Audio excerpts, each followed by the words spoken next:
Good morning. Thanks for being here again. I am very excited that you are coming to my lectures, and we are going to learn together this very, very interesting topic.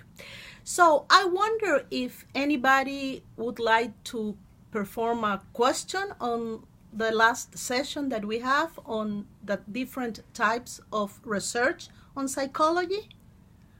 Okay, so if you have any question during my presentation, please feel free to raise your hand and I can stop and we can discuss the doubts that you may have. Today, we are going to, to focus on a very, very interesting question, a very interesting point. If you take a look at the slide, you will see the title, How Basic Psychological Research Translates into the Applied Field. If you take a look at the title of this presentation, you will find three keywords that they are very important that you keep in mind. The first one is basic psychological research. The second, translate. And the third one, the applied field. So let's take a look at the three concepts. The first concept I want you to pay attention is basic psychological research. This type of research is the research that generates theory and explanatory knowledge in order to understand psychological laws and principles. A very famous example of this type of research was the experiments conducted by Martin Seligman with dogs back in the 70s, in which these experiments led him to coin the term learned helplessness.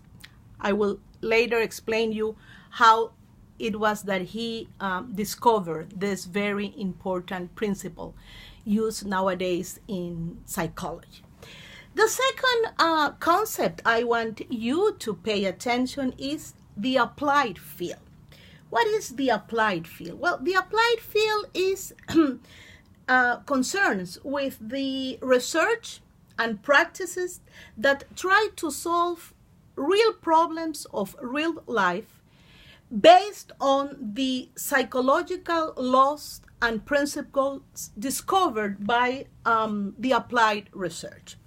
A good example of the applied field would be the psychotherapy of depression, in which the practices that psychologists perform to help people to overcome their depression are considered as applied field because they occur in the real life. The research is not conducted in labs, but it's conducted in the real life. One very important difference between these two fields is that basic psychological research usually is conducted in laboratories with very, very strict controls. Instead, the applied field is not that it doesn't have controls. Researchers in the applied field, they use controls, they use very strict methodologies, but they are conducted, their researches, on the real life, the real world, okay? So does anybody have a question between these two different concepts? Okay, so let's continue. So now, we go to the third word that I was posing you on the lecture. How basic psychological research translates into the applied field. Well, let me tell you that this is not an easy question to answer because sometimes psychologists cannot find the relationship between the two fields, the two conditions or the two types of practices. However, there are many experiences nowadays in psychology in which the principles and the laws discovered in the applied field research, it has been possible to translate them into the applied field in order to solve real problems, okay? So let's take an example of the work of Martin Seligman and how he coined the term learned helplessness. Back in the 70s, he was working with dogs. He was working to find the principle and the the theory that sustained conditioning training. And he was working with dogs. He applied electroshocks to his dogs in order to see how the dogs reacted, how they behave. Well, he discovered a very, very interesting point.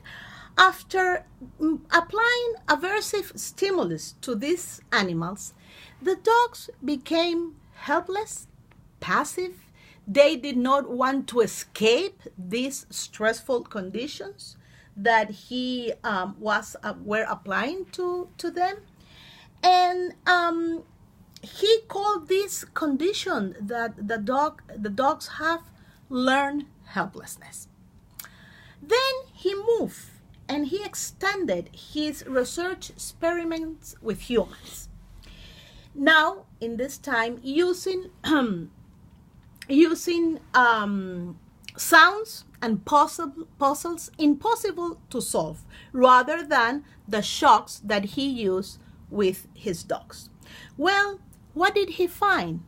He found the same conditions that he was finding with his dogs. He realized that the humans, the experiment humans that he were using did not want to complete the task. And he realized that they became like more aggressive, more annoying. So Seligman realized that the same behaviors that he was encountering with his dogs, applying electroshocks and giving them stressful situations, the same situations were happening with his human beings. So he said, well, they have learned to behave helpless. So that's how he coined the term learned helplessness. Nowadays, then he went to the outside world and he started to study depressed people. And he found that depressed people have the same behaviors like his human beings in the laboratory had, and also his lab dogs. The concept then of learned helplessness have been used nowadays in many fields, including as a foundational concept using for the treatment of depression, the treatment of alcoholic, even to explain domestic violence, and even to understand poverty.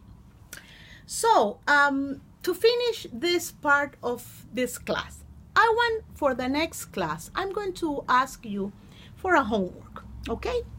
I want you to find an example of the applied field.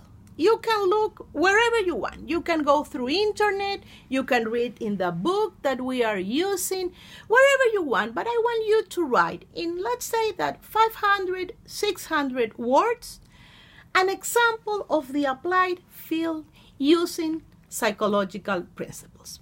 And then next week, we will continue discussing this very amazing point, and we will use your examples to understand better the applied field. If anybody has a question, please feel free to write to me, and now we will discuss it. Thank you very much.